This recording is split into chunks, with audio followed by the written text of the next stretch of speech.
महामंत्री जी, आप हमें ये बताइए कि हमारे राज्य की प्रजा हमसे खुश तो है ना? महाराज वो तो। महामंत्री जी, आप इतने घबराए हुए क्यों हो? खुलकर बताओ। महाराज, मेरी बात से पहले ही मैं आपसे माफी मांगना चाहता हूँ। मुझे नहीं लगता यशपुरी की जनता आपसे खुश है।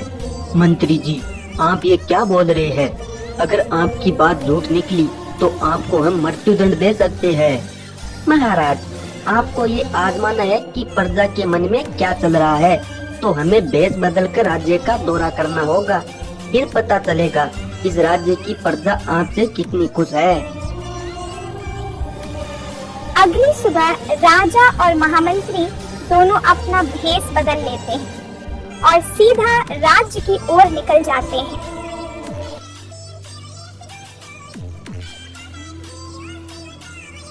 युवक, हम इस राज्य में नए आए हैं, हमें इस राज्य के बारे में कुछ भी नहीं पता है। हमें आप ये बताइए कि यहाँ का राजा कैसा है? माफ कीजिएगा, लेकिन आप इस राज्य के बारे में क्यों जानना चाहते हो? क्योंकि हम इस राज्य में अपना घर बनाकर रहना चाहते हैं। मैंने सुना है यहाँ का राजा यश बहुत ही दयालु और गुणी स्वभाव के हैं और वो हमेशा अपनी प्रजा को अपने बेटे की तरह देखभाल करते हैं। क्षमा कीजिएगा, लेकिन आपको किसी ने झूठ बताया है। यहाँ का राजा दुनिया का सबसे बड़ा मूर्ख राजा है। वो अपनी रानी की भी देखभाल अच्छी तरीके से नहीं करता है, तो प्रजा की देखभाल क्या घंटा करेगा? ये सब सुनकर राजा को काफी ज्यादा गुस्सा आ जाता है। फिर भी वो एकदम शांत रहे, क्योंकि उन्हें प्रजा की राय जाननी जरूरी समझी। युवक, तुम्हें किसने बताया कि राजा रानी की देखभाल नहीं करता है? यह बात तुम किस आधार पर बोल रहे हो? बताया किसी ने नहीं, हम गांव वालों ने अपनी आंखों से देखा है। रात को एक राजकुमार रानी सुरुचि से मिलने आता है। अब देख लो, राजा खुद की रानी की देखभाल नहीं करता, तो हमारी देखभाल की उम्मीद भी छोड़ दो। धन्यवाद युवक, अब हम इस राज्य में अपना घर नहीं बनाएंगे।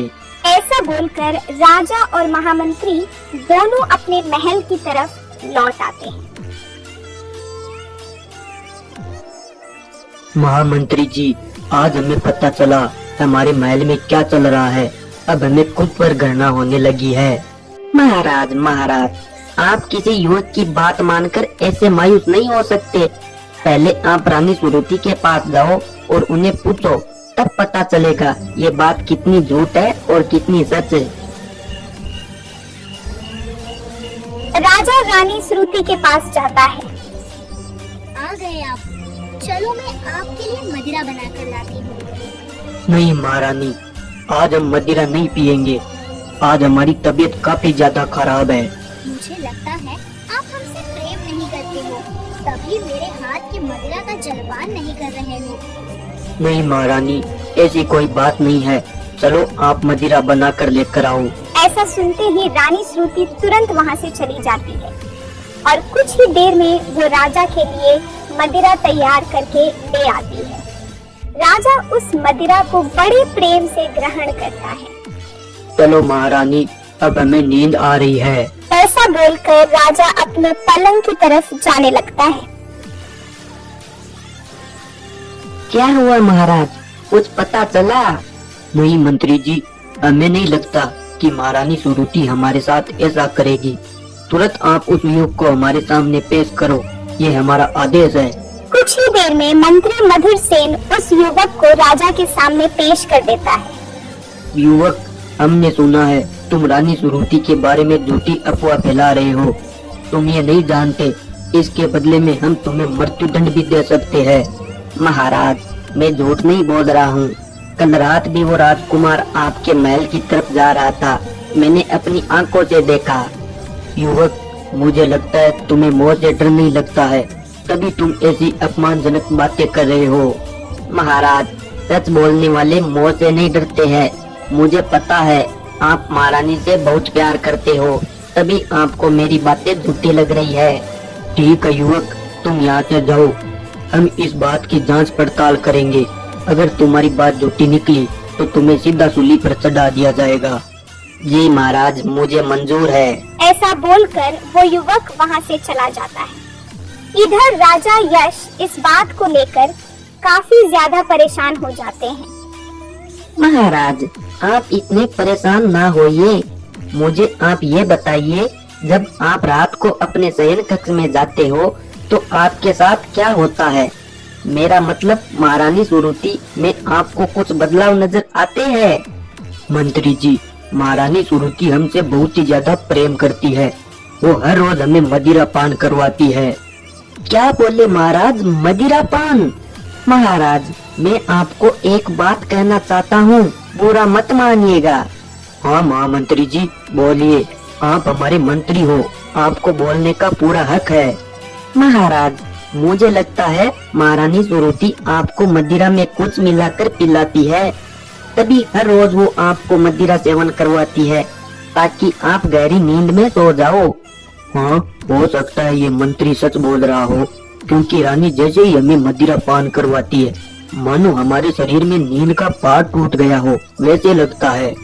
हो सकता है मंत्री जी आप सच बोल रहे हो। अब आगे मुझे क्या करना होगा?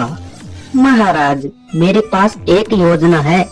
इस बार जैसे ही रानी आपको मदिरा ला कर देती है, आपको मदिरा नहीं पीनी है, बल्कि पीने का सिर्फ ड्रामा करना है, ताकि महारानी को ऐसा लगना चाहिए कि आपने मदिरा का सेवन कर लिया है। राजा शयन कक्ष में रानी के पास आ जाता है। आज आप कुछ ज्यादा ही परेशान और थके हारे लग रहे हो। रुको, मैं आपके लिए ताजी मदिरा बनाकर लेकर आती हूँ। ऐसा बोलकर रानी श्रुति वहाँ से चली जाती है और कुछ ही देर में मदिरा बनाकर राजा के पास में आ जाती है। राजा को महामंत्री की बात याद आ जाती है। वो मदिरा का गिलास अपने मुंह के पास ले जाकर सारी मदिरा फर्श पर गिरा देता है, ताकि महारानी को ऐसा लगे कि राजा ने मदिरा का जलपान कर लिया है। ठीक है महारानी, अब मुझे बहुत जोरों से नींद आ रही है। ऐसा बोलकर राजा अपने पलंग पर लेट जाता है। महारानी राजा को नींद लेते देखकर शयन कक्ष से बाहर चली जाती है। इधर राजा यश नींद नहीं बल्कि नींद आने का ढोंग कर रहा था। राजा भी रानी के पीछे पीछे चला जाता है।